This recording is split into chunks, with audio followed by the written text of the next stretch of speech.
Thanks for joining us on the news at noon. I'm Annie Yu. We begin with breaking news out of Virginia. The Virginia Supreme Court has struck down a newly approved congressional redistricting plan just weeks after voters signed off on it. That plan could have helped Democrats pick up as many as 4 additional U.S. House seats in Virginia. The court says lawmakers did not follow proper procedures in putting the measure on the ballot, calling the violation one that is irreparably undermines the integrity of the vote. Matthew Torres digging into what all of this means and what happens next. Matthew, this is, of course, big news this afternoon. Yeah, very significant. It appears the fight to gerrymander the Commonwealth is now over. Republicans are praising the Virginia Supreme Court's decision.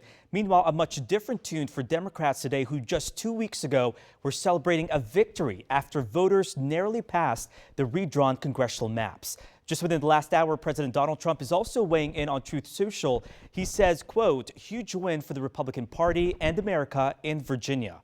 The Virginia Supreme Court has just struck down the Democrats' horrible gerrymander. The vote to redistrict would have given Democrats a major advantage in the U.S. House with 4 additional seats. Virginia currently has 6 Democrats and 5 Republicans. Democrats argued this was in response to President Trump's push to redistrict Republican-led states before the midterm elections.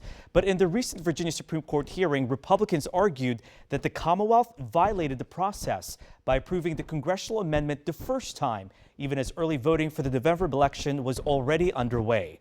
The justices ruled that it was a violation that undermined the integrity of the referendum. So, what's next?